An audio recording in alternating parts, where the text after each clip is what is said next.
Welcome to a new episode of the Creative Industry Insight podcast. I'm your host, Bobby. Today, we welcome editor Kyle Traynor, who joins us to talk about their work on season 4 of Industry. Kyle will talk us through the continuation of the show's editing style in the latest season. Please be warned there are heavy spoilers in this episode. Now let's jump into the conversation with Kyle.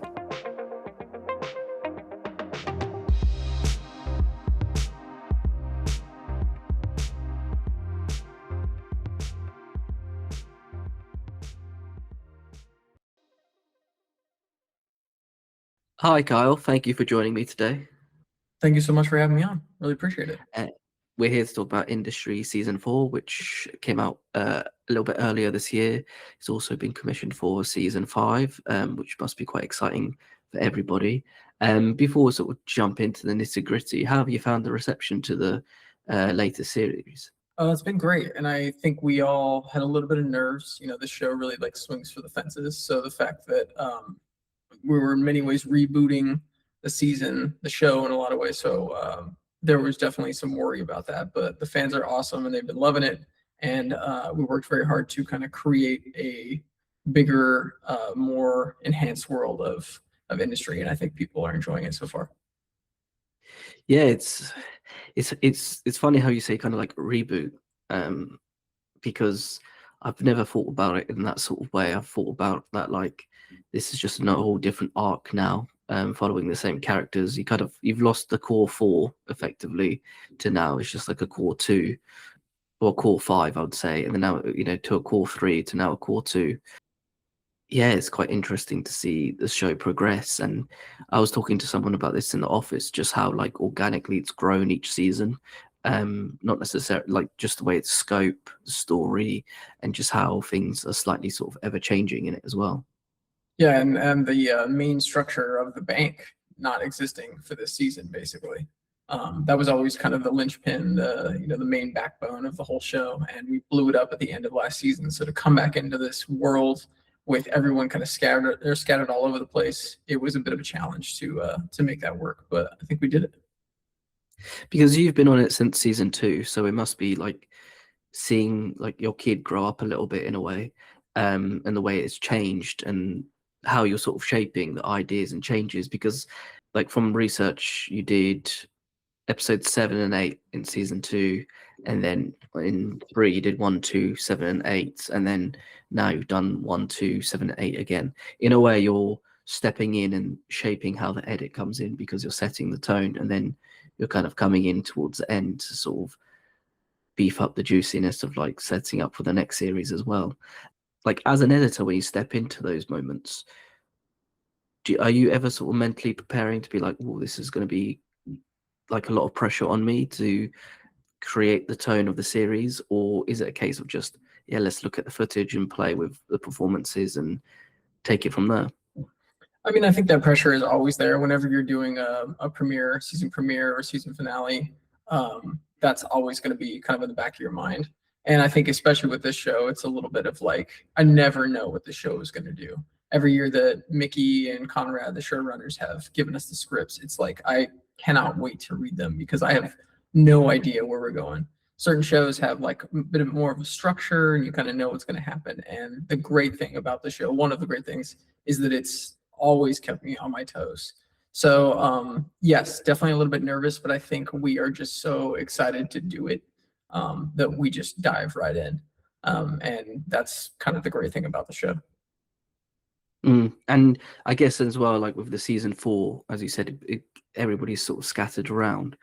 I guess even though this is probably relayed in the script and the footage that they've captured, but like as an editor, you probably have to find a good balance between how much time is spent between sort of each story and also like cast member, but then also like getting the audience member into the right what's the word point of view for when you're editing, because I feel like this series it feels like even heavier than season 3 and 2 and 1.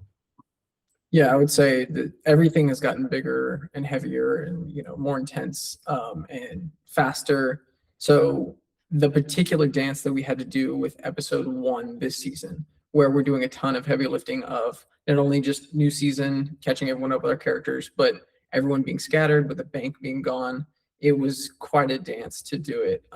And I think Mickey and Conrad found a really good balance of keeping us intrigued, introducing us to new characters, entirely new storylines, and just kind of keeping the pace moving. I think the show kind of breaks a lot of typical conventions of how you would set something up. And I think sometimes that can be a little bit off-putting for people just arriving at the show, because it is very different and it is very intense. But I think it's one of the things that makes it really enjoyable. Is it doesn't necessarily, ease you into anything. We are going to hit the ground running, and that's how we get all these new characters and all these new arcs. And I've said many times, the amount of things that can happen in 1 or 2 episodes of industry could be an entire season arc on many other shows. And that's one of the reasons I think it's so addicting. Yeah, like I think there's parts where, because in my mind, like I still think of like TV. I know in the streaming era, but I always feel like TV is like 4 episodes of 45 minutes. So you need to think about the times when they cut to a commercial break.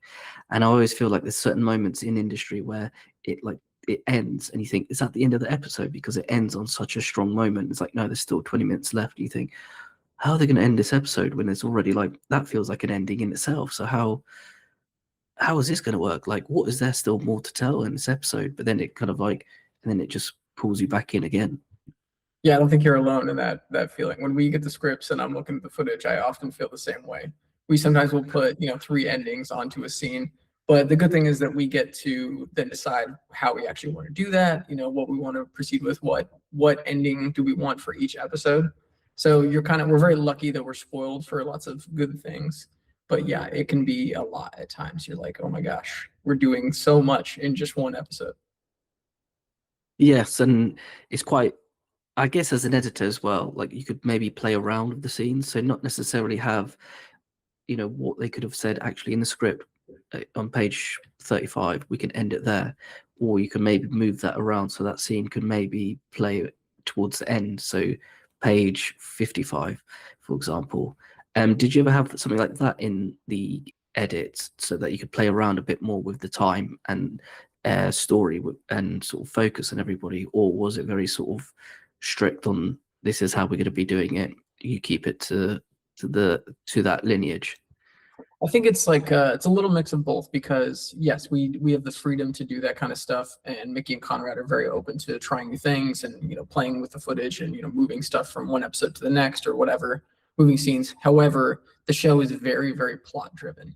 One thing happens, which kicks off the next thing, which kicks off the next thing. And certain shows are a little more, vibey based, and you don't necessarily need to do that. But we're very direct. So when you remove one of those pieces out, it can be really, really crucial, and things have to happen in that order. So our hands are a little bit tied in that sense. But yeah, there's definitely a lot of flexibility to do what we think is going to work best for the story. And that might mean losing scenes completely. That might mean, taking the ending of, what was going to be Act 3 and making it the beginning of the next episode or something like that. So yeah, we had several cases where we played with stuff like that. And as because you're there as an editor and you're sort of working on things a number of hours, and you're seeing it in a different light compared to if you're like Mickey and Conrad, who are going to be sort of there from the inception of the idea to then being on set to then having another set of eyes look at it. How do those conversations come about? Because I can imagine as well, like, even though it's a big collaborative process, there's also a bit of this is my baby, I don't want to give too much away, but then also you still want, as you've mentioned, you have big moments in the show that push the story along, rather than or they are character moments, but these are the characters reacting to what's happening. So how do these conversations come about? And do you, because you've done it for so many years with them, you've got a shorthand, is it a case of what they're going to like, so you might just tweak it a little bit and then show them?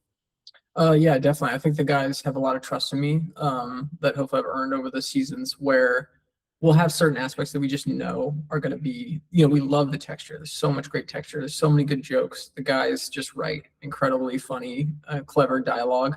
But when the episode is coming in at an hour and a half, we know that some of those things are going to have to go. And with the plot being just so crucial, that we need to stick with those. So what we try to do is strike that balance. Let's find the stuff. Let's keep the lines we love as much as we can.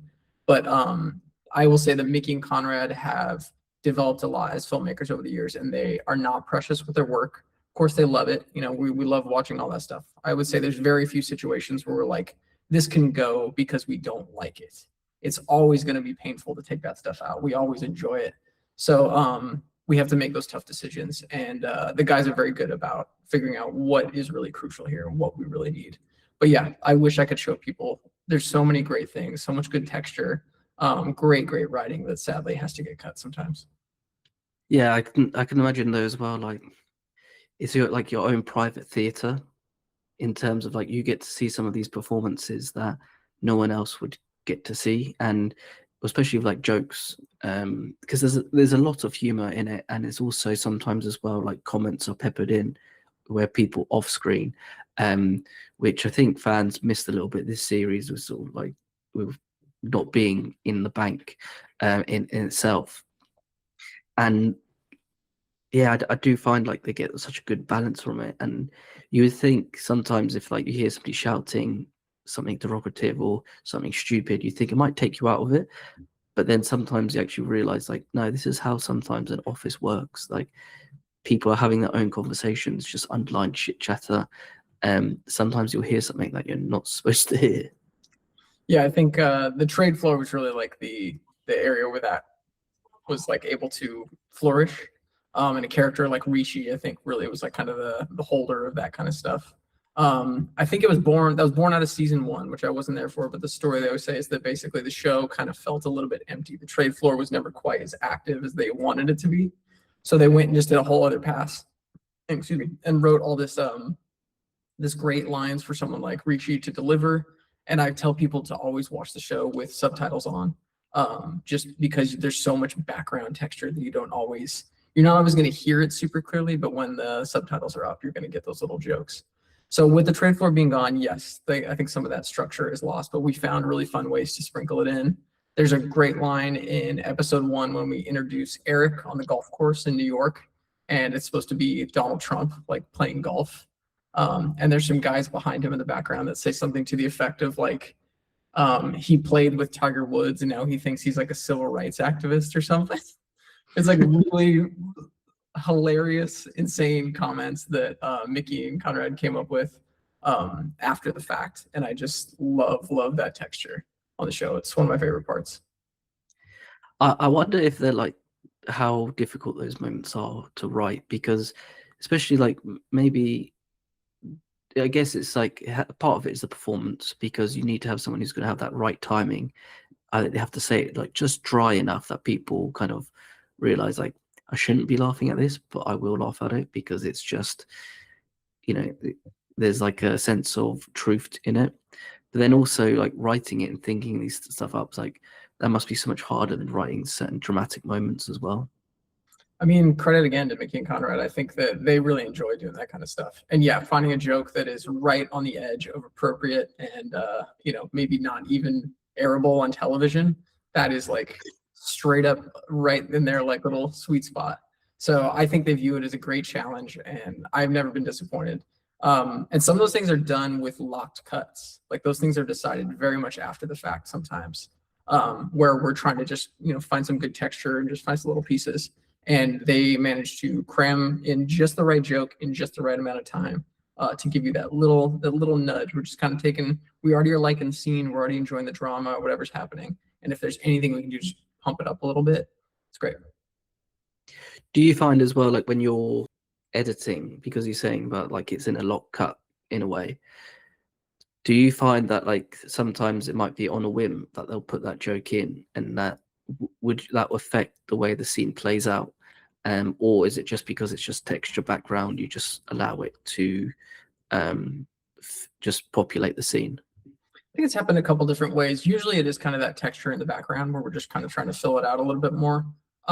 Sometimes there are jokes that we've sadly had to cut due to time, and we can find ways to put those in the background.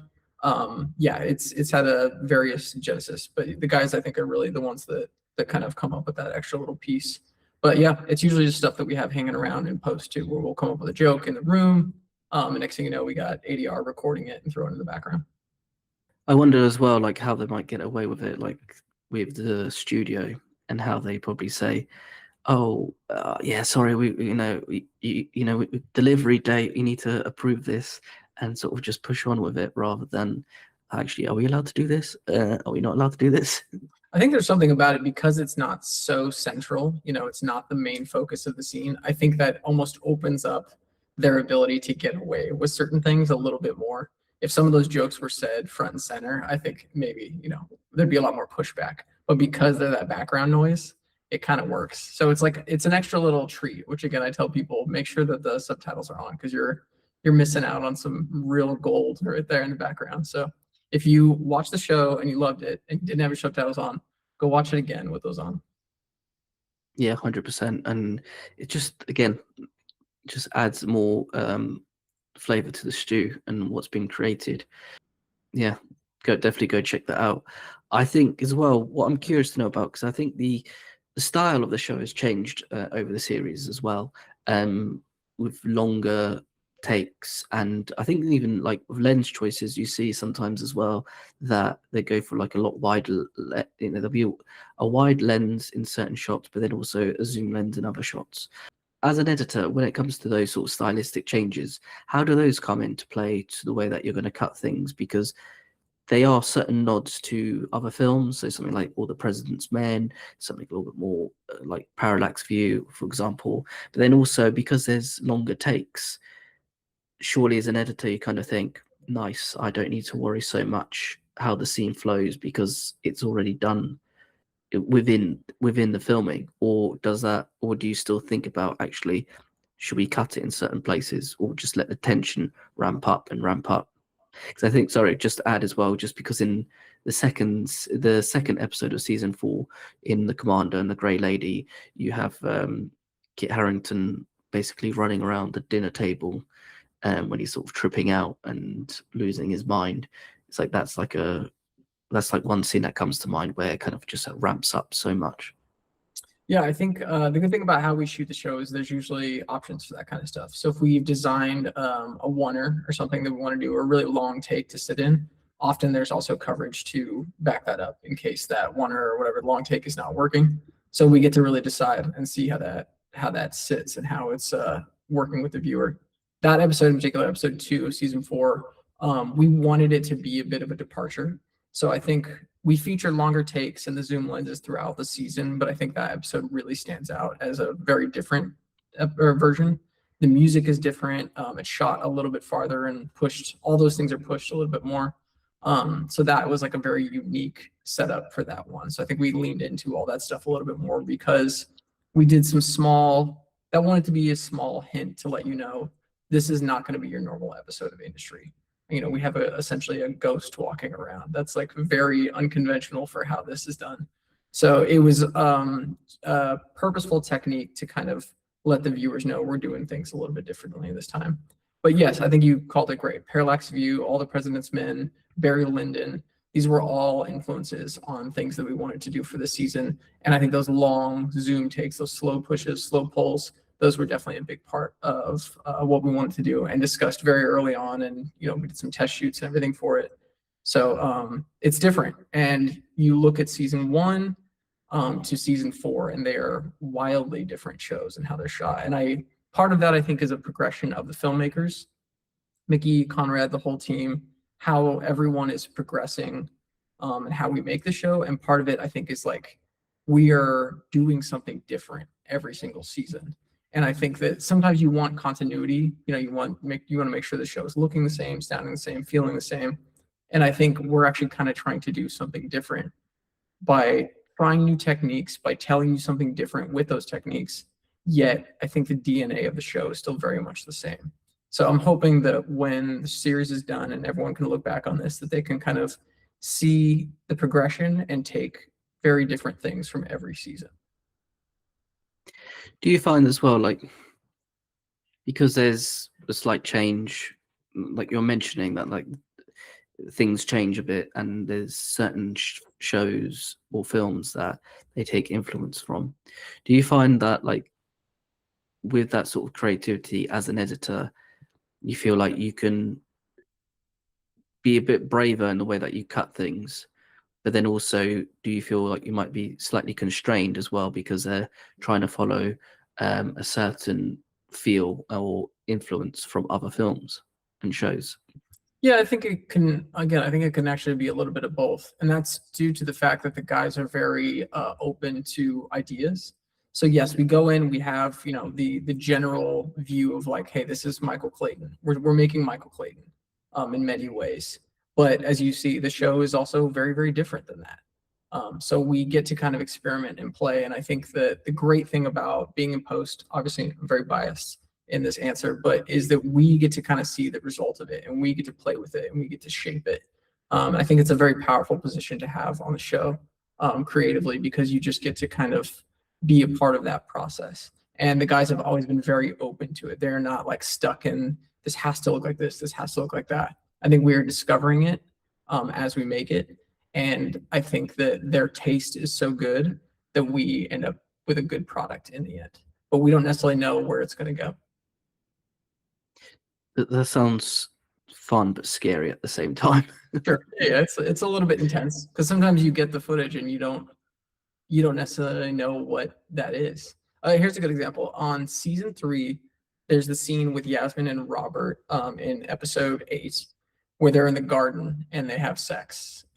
And there's so much that leads up to that scene. Basically, it's these two have been dancing around each other for 3 entire seasons, so the tension is crazy. And they gave me these really long takes where the camera's just kind of roving around as they act out the whole scene. It's jumping the lines, going from side to side. It's all over the place. And I got about 4 takes of that, I think. And I had to decide, like, what am I going to do with this? They were like 7 minutes long. And I decided to just go real Hank Corwin with it and just like get very jump cutty and get kind of nuts. And I picked this very eclectic song that's very, vibrant, lots of like sound of wall. It's moving around a lot. And that was my guide to move that scene around. And I did it more out of necessity, but I also ended up just really liking what I had done. And I remember texting Mickey and Conrad and being like, hey, I did something kind of crazy with the scene. I don't know if you're going to like it. And Mickey's response to me was, cool, as long as you don't cut that much. And it's like, dude, I cut a lot in that scene. I made like a crazy montage. So I just replied back, like laughing, like, oh, it's okay, you're gonna hate this. But I said it to them and they were very receptive to it. They ended up really liking what we did. And we toned it down a little bit and played with it some more. But that's a perfect case of we thought we knew what we were doing with a scene and it came out completely differently. I think again that comes down to them as creatives as well, being happy with like just being like, yeah, let's actually look at what your work is. And even though they mentioned, oh yeah, hopefully not too many cuts, and it's like, yeah, about that, good have fun. I'll turn my phone off on the weekend and we'll get back to you on Monday. A little terrifying, but yeah, luckily that one worked out. But the point is that they're very receptive. So if they don't like it, of course they'll tell me and we'll find a great place for it. But they're open to the idea, and that goes a really long way, I think, in being a good collaborator and making a good product in the end. Yeah, 100%, and also like allowing like creative to sort of add their style to it as well, because you don't want to work on something where you don't get to have your style. You're just sort of sitting there to, pick up the page slip, clock in, clock out, and do whatever needs to be done in a way. Yeah, it's nice to feel your hand on it a little bit, but also, we're there to do the job sometimes. And if the job is executing a vision that's different than your own, that's totally fine. I always want to make sure that they are whoever it is that I'm dealing with, whether it's the director, the showrunner, the producer, all these different people that come through the edit room, that everyone leaves feeling like their vision was executed. And that can be a tough dance to do. But I think that is cutting and making nice edits is very important and obviously part of the job. But I would argue making everyone feel seen and heard is a bigger part of the job. I guess with your episodes, you're working with Mickey and Conrad on all 4 of them. So as showrunners and directors, they are, their fingerprints are all over it. So it's kind of like you're not necessarily dealing with other directors. But when you've worked on a show, on other episodes with other directors, but then also you need to work with the showrunners, so you're all singing from the same hymn sheet. How does the edit then work in that way? Because I can imagine that you're sort of in the middle of like people and their creatives, and you're getting pulled each side, but you still want to make sure that it's correct and that the tone matches the overall season as well. Yeah, that definitely happens. And I think ideally everyone is already kind of on the same page, but there's going to be differences, there's going to be conflict. And I think with TV, specifically, it's really interesting because the directors have a lot less power and they come in for just such a short amount of time to work with you, and then they're kind of off. So ideally in the hiring process, they've already kind of worked that stuff out and everyone is in agreement. But yeah, of course, there's going to be some differences. So I mean, sometimes let's say a director comes in, they make a big change. Let's say I love it. I'm like, this is a great idea. I think we should stick with this. And the instant the showrunners would ever see it, they're like, we got to get rid of that. Sometimes it's like, you can be upset about that. And obviously you need to execute their thing. But if it's an idea that I really like, I will fight for that. And it's not that I'm necessarily there representing just the director, although that's part of it. It's more that I'm fighting for the idea. And I think in the end, we're all trying to make the product better. So whoever came up with it, I don't care if that was the PA that watched the dailies and had a great idea. If they bring it to me, I'm like, that's amazing. Thank you so much. You say, hey, so-and-so thought of this idea. I think we should do it. And we execute it. So making sure that everyone's just kind of on the same team, I think is really the big thing, which sounds kind of like a duh comment, but it doesn't always shake out like that. Like sometimes people are not on the same team.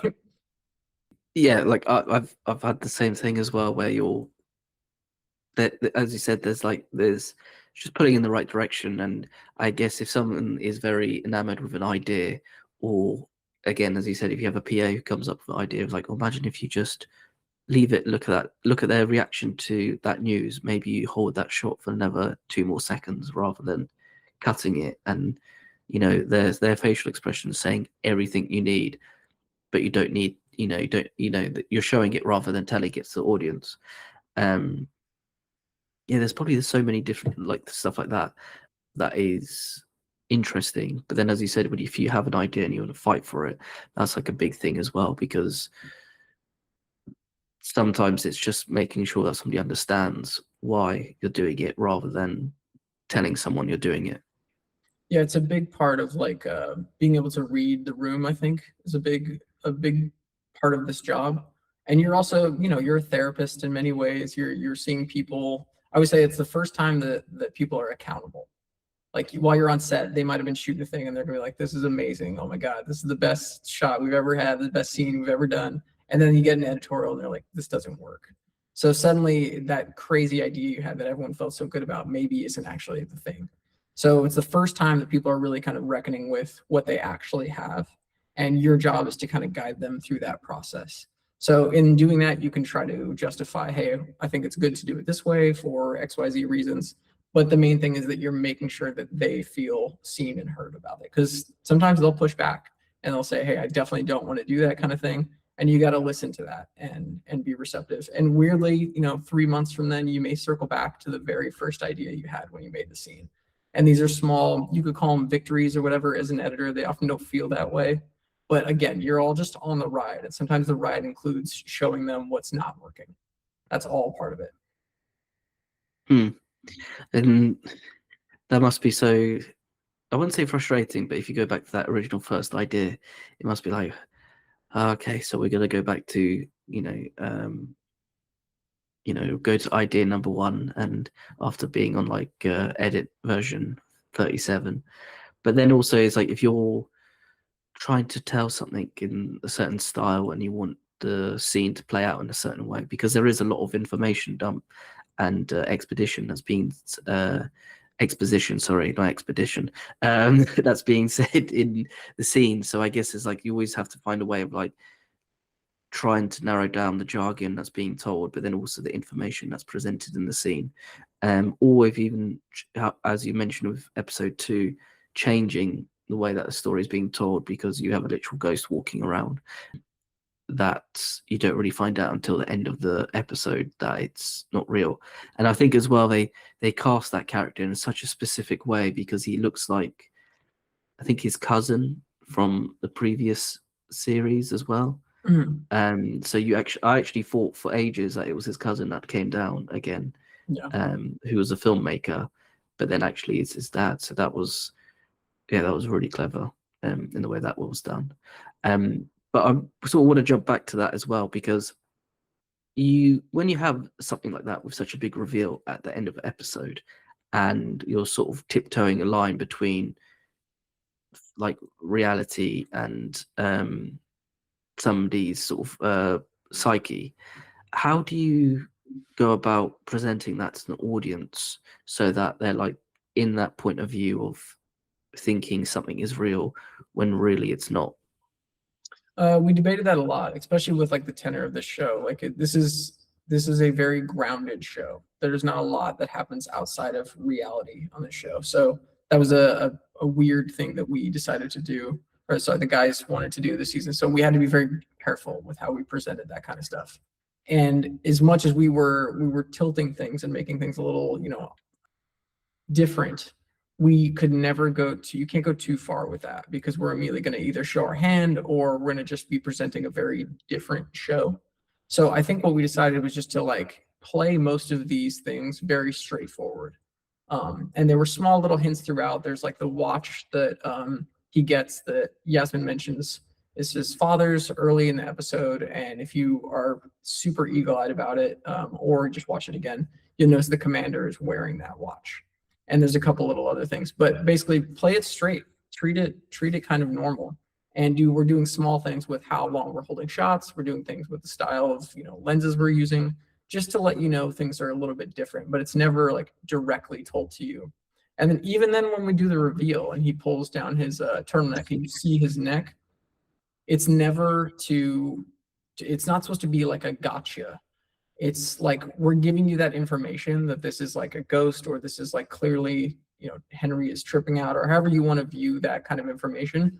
But we don't tell you it like you go, oh, that's his dad in that moment. You get this weird thing that happens with the commander, and then he wanders off after that. He goes into the car, he decides he's gonna, kill himself or whatever. And during that whole flashback, then you get all the information of who that person is. And I think it's possible you could have picked it up before then, but by treating it as like a linear progression of he receives the stuff from his dad, or he sees that it's his dad, and then we figure it out after the fact. It's very much a different way than doing this like, gotcha, it's his dad. Does that make sense? It's like we did it the other way around. Yeah, it's not. I know what you mean. It's basically not a. It's going to sound like it's basically not like Fight Club reveal sort of thing. Yeah, I think that'll be the best way to sort of describe it. It's not like it was the same person all along. Exactly. Like it's Spoiler for Fight Club. We are going to reveal the information in an emotional way. As Henry is feeling these things and as he's remembering his father, that's when we get the information about who the commander is. Not this like one beat of like, ooh, it's been a ghost the whole time.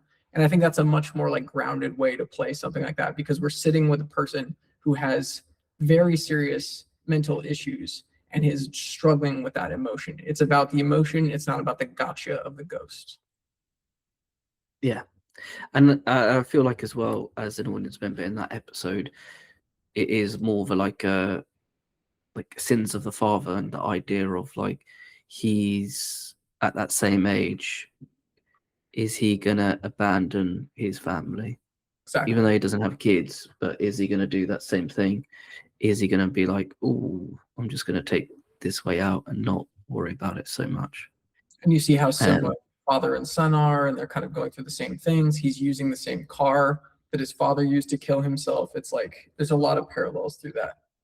And yeah, I want you to be in the emotion of that scene and not in like the logic of that scene. And I think as like audience members, like we see, like you get into that, and I do love. I think that is probably the standout episode of the series. Thank you.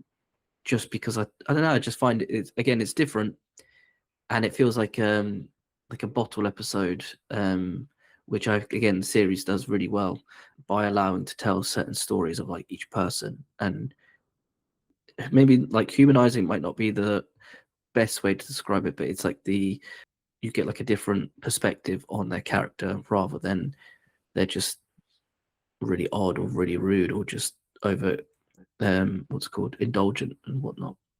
I mean, Henry's definitely all of those things. He's weak. He's a narcissist. You know, he's classist. He's all those kind of things. But yeah, I do think that at the end you walk away from that with like a little bit of sympathy for him, but also hopefully like a little bit of weariness of just how unstable he is. And I think his statement at the very end as they're driving away in a car that they should try for a child after he just went through one of the like craziest nights of his life. It's like, this man is not okay. Okay. And yeah, we're about to see he's now taking that information and that kind of energy to go try to start this or get this company really going. And it's like, hopefully it leaves you with this concept of like, oh shit, like things are not going to get better for Henry Muck. No, and as we see, as the series progress, it doesn't. And I do find as well, like the way that like you do have that sort of escalation and conversations that people have, because there's even in I'm not sure what episode it is, I think it might be 4 or 5, where Henry and Whitney are sitting outside after like a crazy night out talking about their like upbringings and like their fathers and whatnot. Again, like once you find out more about Whitney, you don't know how much of it is actually true or not true. But even that sort of conversations and that trying to be open with one another in a way and vulnerable. Yeah, Whitney's an interesting character. He's the ultimate like kind of confidence man. And Henry is one of the people that it takes him the longest, I think, on the show, but he does eventually see through him. He sees through him early on, or fairly early on during that conversation, where he's like, "It's okay, man. I have a lot of middle class friends," which is just such a total douchebag thing to say. But he weirdly knows that Whitney is not being truthful, but he doesn't know to what extent. And I think he then is like kind of the last person to unhitch his wagon from Whitney in the end. Yeah, and what a way they do it as well. Yeah. Which is it's quite funny. But yeah, again, what a character Whitney is with his confidence man persona and how when you think he's zigging, he's actually zagging, and then vice versa as well. Like, yeah, what a character. And I think they did a good job in handling him and how Max played him in the sense that you never quite know what he's thinking, what he's doing. And I think at first when we were getting the dailies, I was a little worried that like this guy wasn't quite decided on what this character was going to be. But I think that is a very purposeful decision to leave you with this impression of this guy's an enigma, and he is purposely unknowable. And that lends to his ability to kind of slither in and out of these situations and always kind of wiggle his way out of trouble or whatever. He will mold himself to whatever the scene needs at any given moment. Yeah, and again, so well done, and you see it coming in a certain way, but then also you just don't know what he's up to. This is very well balanced, even though it absolutely screws everybody over.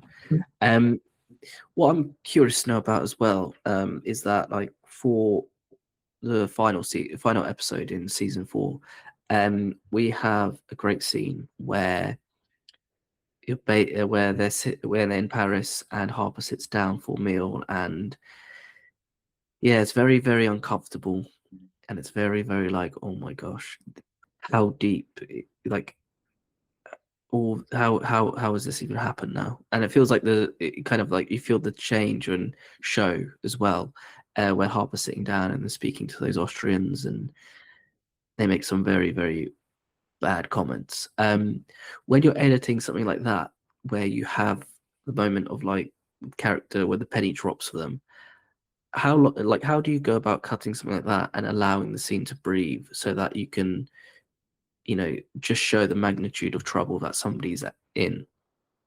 That one was particularly tricky because we have kind of a double whammy in the sense that we have the dinner scene with the Austrians where Harper realizes she's at essentially like an alt-right, bougie dinner, all these financiers of, this right-wing, very crazy idea politician, which for someone like Harper, who's, you know, a Black female, is like particularly intense. But then the following scene is Yasmin essentially revealing that she's become like a Ghislaine Maxwell character. So we had to be careful in knowing that we couldn't hit the audience too hard with this, because the one heavy hit right into an absolutely devastating hit could be a little bit exhausting. Simultaneously, that's not really what we do on the show. We like to pile it on. We like to give you lots of stuff.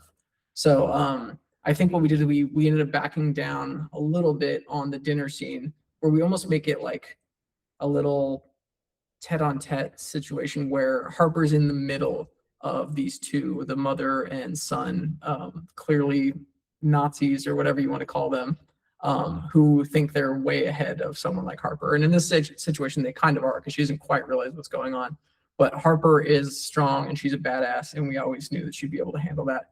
So we removed some of her comments actually and have them kind of just like ping-ponging back and forth. It's almost like they're talking to each other, and Harper's just kind of there about how Paris is what it used to be, and, you know, repatriation is the only way forward, and, you know, the experiment of socialism or something like that. I forgot what he says. But yeah, we tried to almost make it funny, to be like, these people are so outrageous and so gone that it's weird that Harper is having dinner in this situation. So we're more with Harper in that situation. The people are bouncing around. So I keep the camera with her a lot, and we're just going back and forth, back and forth, back and forth. So that was kind of fun. And then the next scene is just so devastating and so heavy. So that one we kind of sat in and really tried to milk the emotion out of that one as much as possible. But approaching it with the idea of knowing what's coming before and what's coming after, and trying to make sure that we're bringing the audience with us and hitting them with the gut punches at the right time, but maybe not doing it too much, which I don't know. Maybe some people would argue we went pretty hard on that scene, because I know the one with Yasmin is pretty devastating. I think as well, like, because you're maybe slightly, you know, that's probably one of the few times, or maybe the only time in the show, that you're, as an audience member, you're ahead of the character, because you know these Austrians, that there's something off about them. The fact that they have Adolf Hitler's paintings that he painted on their walls, so you know that there's just something not right. And I think that's when like the penny drops, where you think, oh, this dinner's actually a way of bringing people together and catching people out. And then when you see the person that caught out Eric in the hotel, that's when you're like, oh man, like as an audience member, I felt quite icky, but at the same time, you want to know how deep the rabbit hole goes. Yeah. But then also you don't, because they don't want to find it or not. Yeah, it's definitely like the subject matter is so intense that it's like cringy. I think is like kind. I think it almost makes you want to just jump out of your skin. This is not a thing that you want to be a part of. And seeing characters that maybe, you know, are not the best characters in the world. None of these people are really like good, but seeing them become part of this world, I think, can really hurt. And there was like an internet thing that happened during the process of the episodes coming out, where people really, they like to see at the end of episode 7 that Yasmin and Harper had like joined teams. Like they called it like Yaz Harp or something like that. They were like, they're together again, they're friends again, it's gonna be great. And it was really fun to watch that happen, knowing what was gonna happen in 8, and just how devastating it was gonna be to hear what had really become of Yasmin and Harper's realization of all that kind of stuff. So I think the guys, again, kind of like puppeteered that in the best way possible. We're bringing these people together, you're rooting for them, and then we are going to tear them apart in the most devastating way possible. I guess as well, like as audience members, like I can imagine a lot of people being like, no, what have you done? I can't believe this has happened. Oh my gosh. But it's also just, again, when they zig, they zag, and there's just the way it sort of flows really, and it's yeah, it's just so well done. I can't wait for the next series. But yeah, we shall see. I've got 3 more questions for you. So my next question, what was the favorite scene that you didn't edit? Ooh, favorite scene I didn't edit. Oh man, I'm very jealous of the club scene with Henry and Max, or Whitney, sorry. That was so much fun. The going through and doing the glory hole and all that kind of stuff. The footage on that was incredible. The character that's next to Henry at the glory hole, there's just a quick look where Henry looks over. We referred to him as the baby because he's just like a big bald man. And you see him again in, I believe it's episode 7 or 8, I think, where the police arrive at Henry's house to arrest him or kind of to take him in for questioning. He's one of the cops that's actually there. It's kind of a small little nugget, but the baby is actually a cop. So when those dailies came in, I remember watching them a little bit and just being like, oh my God, this looks like so much fun. And watching, Kit dance and stuff, and them just having like lose their mind. So probably that one. That's again a solid choice. I thought you were going to say when Rishi jumps out the flat. Also, I thought you were going to mention that, which again is just like tension, all done through like pretty much music, ramping up. Again, what a great scene. A guy named Ben Muck, Ben Mudge, Henry Muck. Ben Mudge is the other editor of that episode, and he worked on that for a very long time and took a scene that at one point was a little bit more chill. It was not chill, I guess, but it was a little more straightforward. They're having like a session and things kind of get bad. And Ben did some really cool stuff where he started like fragmenting it. We went into Rishi's kind of POV as he stares off for a little bit. We got to do some cool stuff with the sound. And I think he did a really good job just making that feel like a night of two people like getting very much out of control. So yeah, also great scene. Yeah, just man, love it. I love it. And then for my penultimate question, what was your favorite scene to edit? Favorite scene this season? I gotta probably. There's a couple that were really good. I really like obviously that dinner scene that you mentioned was really fun just because the two Nazi mom and son were really fun to play off of each other. But I think the Henry entering the big dinner hall when he was on acid, also a ton of fun in episode 2. Really good because he just was. It was the first time we saw him be completely out of his head. And Kit did this thing where he would kind of do this like backwards, almost like Johnny Depp-esque like wacky character leans and his crazy cackle and laugh. That was a lot of fun to play with. So probably one of those. Again, solid choice. I more we talk about it, the more I kind of just want to go watch that episode again, which I might do that this afternoon. And then for my final question, this is something I picked up from a documentary director, and they always say this is like something that you should ask. Is there anything you want to ask me about the show, or is there anything that I might have missed in my questions that you would want me to ask? I'm always very curious to see like what people understand from the show. And I don't mean that so much in like, do you understand all the financial jargon? Do all that, getting all that? Because I think we move at such a blistering pace that sometimes when I watch it, once it's on air, I'm like, we've seen it so many times, we've really crunched it down. And obviously it's resonated and people are enjoying it. But I want to know what you really take away from this show. So that's a good question, and it's interesting with something like this show, because you're right that there's a lot of financial jargon, there's a lot that goes on, but I think what I take from it is the characters and choices that they make.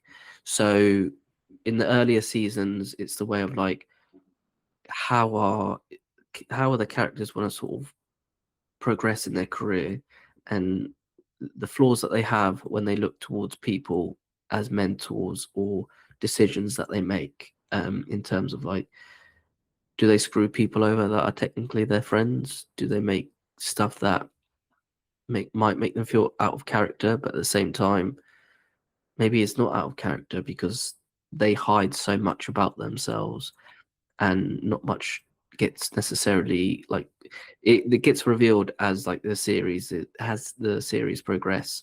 Like with Harper early on lying about her credentials to get the job and then getting fired, and then you've got Yasmin who is basically like a nepo baby in her position, and then you have Roberts whose mum was very pushy, but then when she passed away, like his dad there's a lot of sort of problems there. And then David, what is his name? Gus? Gus, yes, thank you. Gus's character, where he's, even though he was like born into that life, you can tell he's just lost because he thinks he's doing the right thing, but then actually he just robs people up the wrong way. So I guess like what I take from it, I think it's just the characters and just the decisions that people make, and just how it might slightly reflect on real life as well, because people are so cutthroat, especially when it's like business. But then also it feels like, in a way, some people have no idea what they're doing, and it is just pure luck that they're in a position, like Rishi with his shorts, with the pound, and how he makes his money back, even though, at the time it's going all to pot. So it is literally just like, sometimes it's, pure luck. Yep, very much so. I'm glad to Um, hear that you're taking that. I like when people just are staying with the characters and with the emotion of the whole piece, rather than getting really hung up on the jargon and the, tracking the trade or whatever is happening in that beat. It's about the people. So I'm glad to hear that. okay, good. I was a bit worried that I sort of tailed off there, but it's just it's just, I know big moments are driven, but it is the characters that draw you in, and you either hate them or love them. And I do think as well, maybe this is what a question I should have asked is, with characters being so deplorable, and I know it's in the writing performance, but like as an editor, there must be a certain thing where you're sitting there, be like, we all know we don't like these people, but how do we make them? How do we make audiences like them and just like carry on watching them? I mean, you make it entertaining. These aren't anti-heroes. That's not what we're doing here. These are gray people with a lot of gray, and I would say maybe even, like less than gray. They're not good people, and they sometimes wear it right on their shoulders. Sometimes you see them be very sweet. Sometimes you do that, and it's not that we're just trying to present the fact that, life is confusing, and, sometimes people are good, sometimes people are bad. I feel like that's been done before. I think you're presenting pretty bad people, but what makes it fun to watch is we make it entertaining. And that is, at the end of the day, I think that's what the show is doing. And that's why people watch it. And I think that's a really good way to end the episode. Kyle, thank you so much for your time today. My pleasure. Thank you so much for having me on. Industry Season 4 is streaming now on BBC iPlayer, and I think in the States on HBO Max. Go out and watch Kyle and his team's amazing work. Thank you again. Thank you so much. I really appreciate it. You take care, and bye-bye.